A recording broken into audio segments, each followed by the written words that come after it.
Anna stood beside the kitchen sink with both hands wrapped around a chipped blue mug. The tea inside had already gone cold. Across the table, her phone rested face down, but she kept looking at it as if it could still speak through the silence. There had been no argument that morning, no harsh words, no ending. Only a message from Mark that said he needed some space for the day. That was all. Just one ordinary sentence. But Anna felt it in her chest like a door closing. She had read the message once while standing near the window. Then again while the kettle boiled. Then again after pouring the tea she never drank. Each time, her mind softened the words, sharpened them, rearranged them, searched for hidden meaning. Maybe he was tired of her. Maybe she had asked for too much. Maybe she should apologize before he even knew what hurt her. So she began to type. "I'm sorry if I was too much yesterday." She erased it. "Take all the space you need." She erased that too. Then she wrote nothing at all, but her thumb still hovered over the screen, trembling slightly, as though silence itself were something she had to manage carefully. From the outside, it looked like love. She cared. She remembered small things. She noticed changes in tone. She tried not to burden him. She checked whether he had eaten. She listened closely when he spoke, and even closer when he did not. But beneath all that caring, something in her was tightening. Not gently holding, gripping, like a hand closing around a thread so tightly that the thread began to cut into the skin. Anna did not see it that way. She believed this was devotion. She believed this was tenderness. She believed that if she paid enough attention, loved carefully enough, stayed close enough, then nothing precious would disappear. But the strange thing was this. The more tightly she tried to hold the relationship, the less peaceful love felt. And in the quiet kitchen, with the cold tea untouched and the morning light spreading softly across the floor, Anna began to feel something she could not yet name. Maybe the pain was not coming from loving too much. Maybe it was coming from the fear hidden inside the way she loved. At first, Anna did not think of herself as someone who clung. She thought of herself as someone who loved deeply. She remembered the way Mark took his coffee, not because he asked her to, but because noticing made her feel close to him. She remembered which side of the couch he liked. She remembered the quiet change in his voice when he was tired. She remembered the songs he skipped, the ones he played twice, the small stories he had told her months ago and probably forgotten telling. To Anna, love meant attention. It meant care. It meant holding another person so carefully that nothing could fall apart. But what she did not see was how much fear had begun to hide inside that care. When Mark was present, she softened. When he laughed, her body relaxed. When he reached for her hand, the world seemed simple again. But when he became quiet, even for a little while, something inside her began searching for danger. Her mind would move through every recent moment, looking for the place where she had failed. Had she spoken too much? Had she seemed needy? Had her sadness been too heavy? Had her joy been too loud? She was not only listening to him, she was measuring herself through him. And slowly, without noticing, his mood became the weather inside her own heart. If he was warm, she felt safe. If he was distant, she felt small. If he needed space, she felt abandoned before anything had actually ended. This is how emotional clinging often begins, not as control, not as selfishness, not as something ugly. It begins as a small fear that love is not stable unless you keep watch over it. So the heart becomes alert. The body becomes careful. The mind becomes a guard standing at the gate all night, afraid that if it rests for even one moment, something precious will disappear. Anna had learned this long before Mark. When she was a child, affection in her home had arrived like weather that could not be predicted. Some days, the house felt light. Her mother would hum while cooking, and her father would lift her into the air as if the whole world were safe. Other days, silence moved through the rooms like a warning. A door closed too firmly. A cup was placed down too hard. A tired face looked away.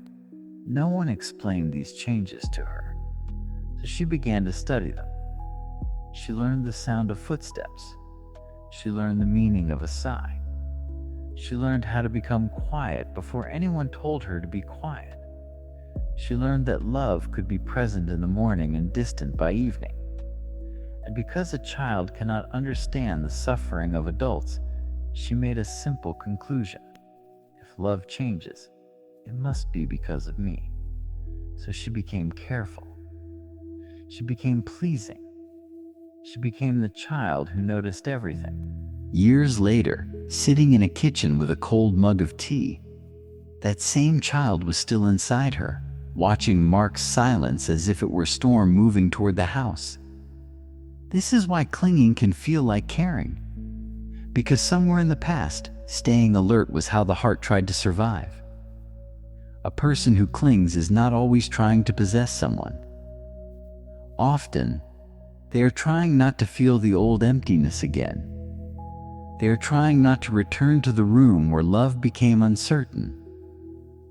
They are trying not to meet the part of themselves that still believes being left means being unworthy. Anna told herself she only wanted reassurance.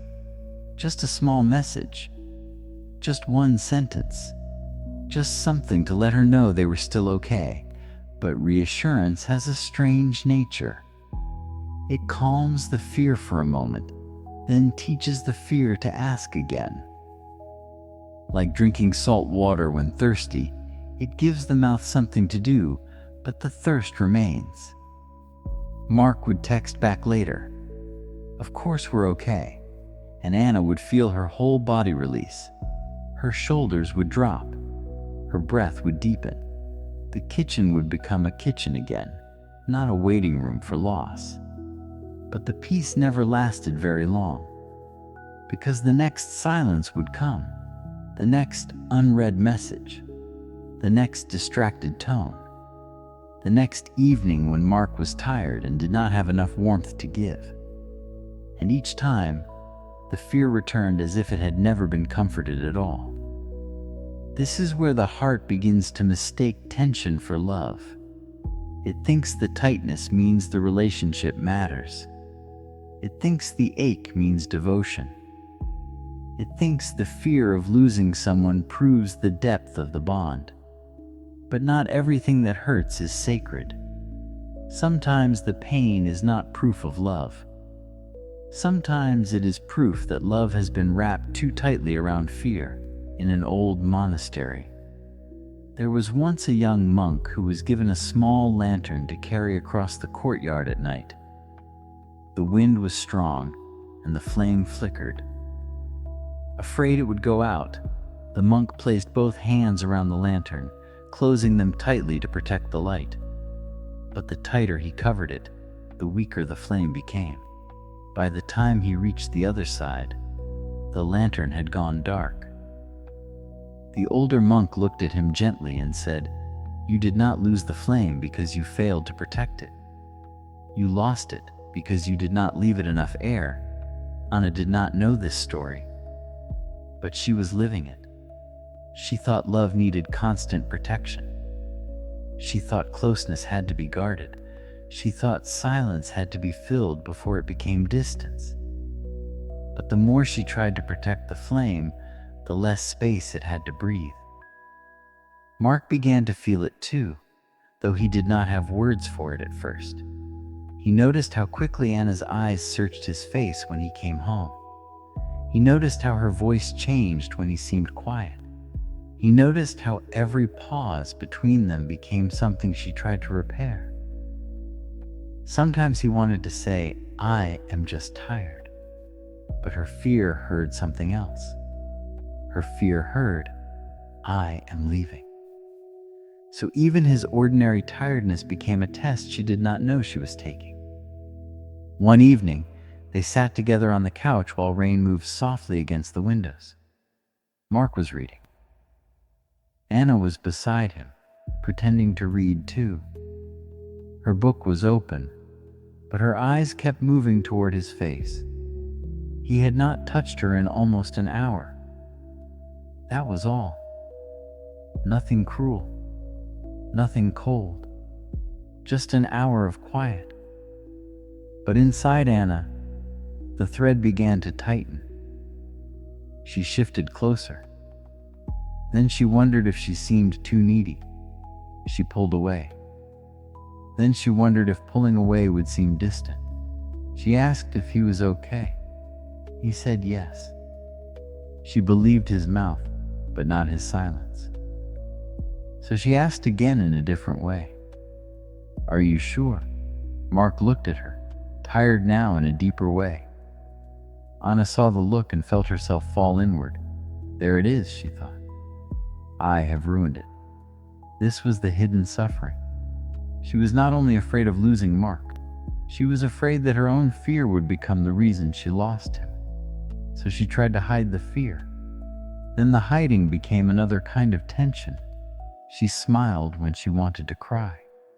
She said, I'm fine, when her chest felt full of alarms. She gave space with her body while gripping with her mind.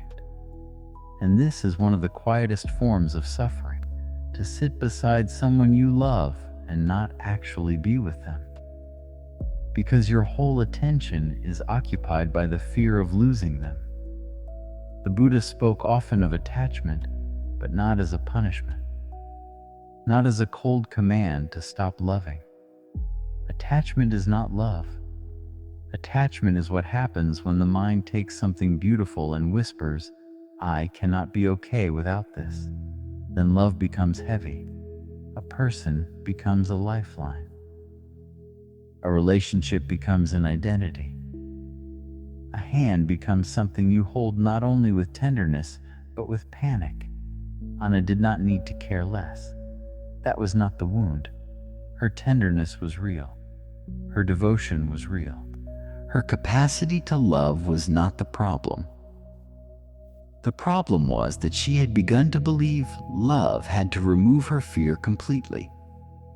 And when love could not do that, she tightened around it. There is a difference between holding a hand and holding a person responsible for your peace. One allows warmth to pass between two lives. The other quietly turns love into a place where fear demands to be fed. Anna began to see this in small moments before she could admit it fully. She saw it when she waited for Mark to choose a restaurant and felt rejected by his hesitation. She saw it when she heard him laugh with a friend and felt a small ache, as if joy not directed toward her meant there was less love left for her. She saw it when she rewrote a simple message so many times that the message no longer sounded like her. She saw it when she apologized for feelings she had not even expressed. She saw it when she said, I just care about us. But her body felt less like care and more like fear wearing a gentle face. And still, she did not blame herself. Not completely. Because when the heart has been frightened before, it does not release its grip simply because someone says, let go. Letting go is not an instruction the wounded heart easily understands. To a frightened heart, letting go sounds like abandonment. It sounds like giving up. It sounds like becoming careless. It sounds like standing still while someone walks away. So the first movement is not letting go. The first movement is seeing the grip clearly. Not judging it, not decorating it, not calling it love too quickly. Just seeing it. The way a person might finally notice that their fist has been closed for so long, the nails have entered the skin. The thread around Anna's finger had become so tight that she no longer felt the thread. She only felt the pain. And because she felt pain, she thought she needed to hold tighter. This is how suffering repeats itself. The very movement that tries to prevent loss begins to create a deeper loss. The loss of ease, the loss of trust, the loss of trustance, the loss of the self that existed before love became something to monitor. A gardener once planted a young flower beneath a stone wall. Every morning, he came outside to see whether it had grown. The soil was rich, the rain was steady. The sun reached it for a few hours each day. But the gardener was impatient. He wanted to know the flower was alive, so he pulled gently at the stem to help it rise. At first, nothing seemed wrong. The flower still stood. So the next day, he pulled again, a little more, and the next day, a little more. He called it care. He called it devotion. He called it making sure. But by the end of the week, the roots were torn, and the flower bent toward the ground. The flower had not died from neglect. It had suffered from being handled by fear. Anna thought about this without knowing she was thinking about it. She remembered the relationships before Mark, the friends she had overwhelmed with too much checking in, the people she tried to keep close by becoming whatever they needed, the way she could sense distance before anyone admitted it, the way she often loved with one hand extended and the other hand already bracing for impact. She had always believed that losing people proved she had not loved well enough. But a quieter truth was beginning to appear. Maybe some of the love had been real, and maybe some of it had been fear trying to secure a place where it could finally rest. This realization did not make her feel calm right away. It made her feel exposed. Because there is grief in seeing that the thing you called devotion may also have been a form of begging.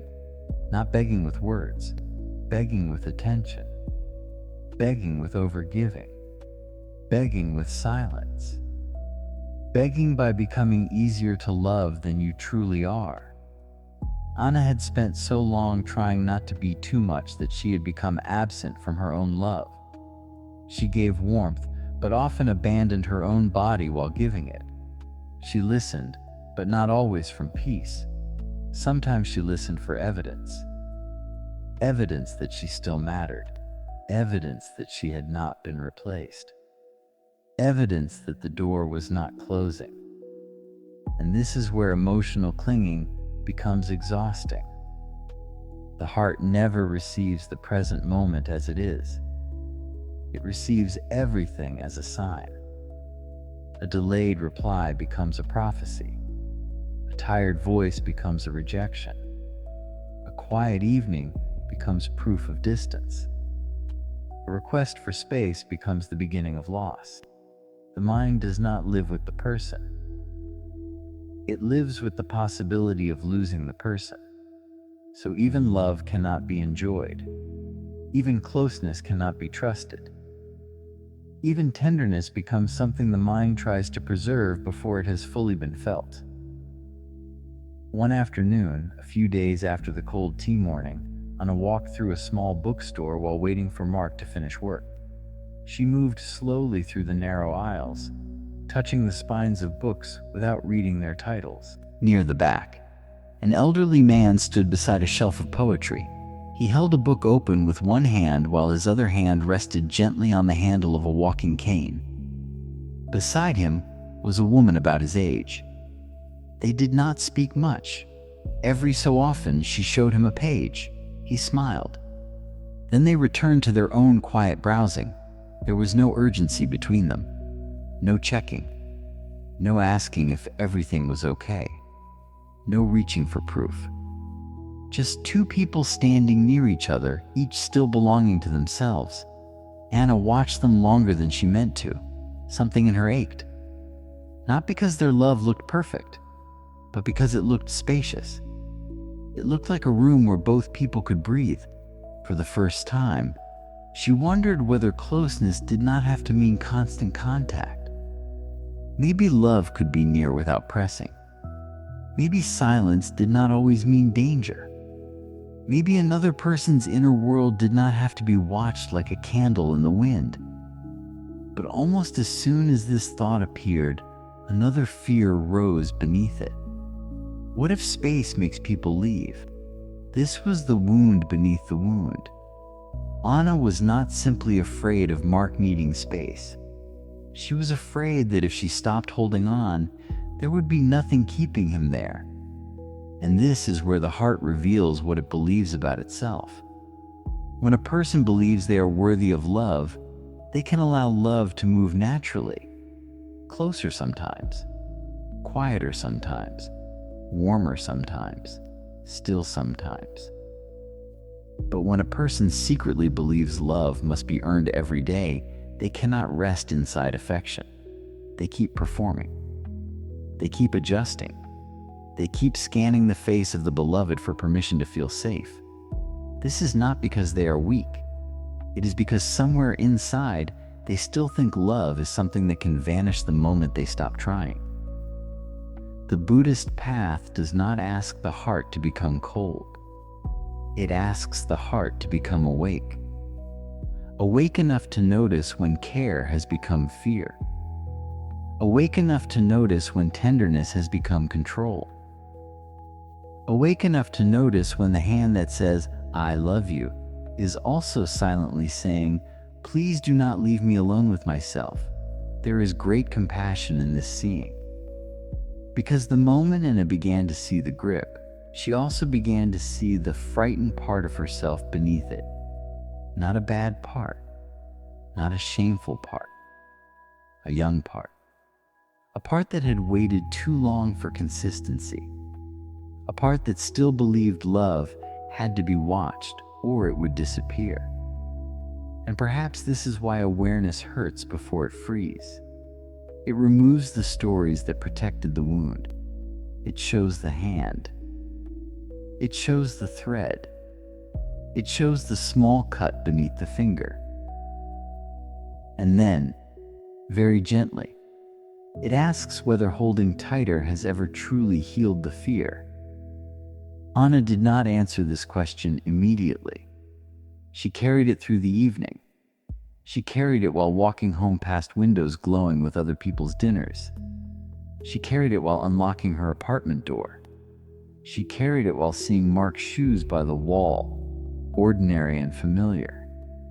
He was in the living room, sitting quietly, not angry, not leaving, not performing closeness either. Just there. For a moment, the old movement rose in her. Ask him. Check. Repair the silence. Make sure. Say something soft before the fear becomes visible. Her body knew the pattern before her mind could name it. The thread began to tighten again. But this time, she felt the tightening. That was new. She did not stop it completely. She did not become peaceful all at once. But she noticed the difference between love and the fear of losing love. She noticed that one felt open in the chest. The other felt like holding her breath. And in that small noticing, something inside her did not loosen yet. But it paused. Anna stood near the doorway and watched Mark turn a page. The room was quiet, not empty, not cold, just quiet. For a few seconds, her mind still wanted to enter the silence and rearrange it into something safer.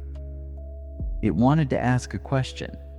It wanted to place her hand on the thread and pull, just a little, just enough to feel that he was still there. But she remained where she was. Her fingers touched the edge of her sleeve. She noticed how tightly she was holding the fabric. Then, slowly, she let it go. Nothing changed in the room. Mark did not suddenly look up with perfect tenderness. The fear did not vanish. The old ache did not disappear from her chest like a window opening all at once. But something very small shifted. Anna realized she could feel the fear without obeying it. She could love him without turning his silence into a test. She could stand inside the moment without reaching ahead to the loss her mind had already imagined. The thread was still there, but her hand was no longer closing around it as tightly. She walked into the kitchen and poured the cold tea into the sink. The sound was soft, almost unimportant. Then she filled the mug again with warm water and held it between both palms. This time, she did not use the warmth to calm panic. She simply felt it. From the living room, Mark turned another page. Anna listened. Not for proof, not for danger. Just listening. And for the first time that evening, the silence between them did not feel like a door closing. It felt like space. A little painful, a little unfamiliar. But space. And in that space, love did not need to be pulled closer. It did not need to be watched every second. It did not need to become a fist. Anna stood there with the warm mug in her hands, breathing quietly, letting the thread rest against her skin without tightening it. Outside, the rain had stopped. The windows held only a thin silver light, and nothing needed to be held harder than this moment. Nothing needed to be forced to stay. The room remained still. Anna remained still. And somewhere beneath the fear, love began to breathe.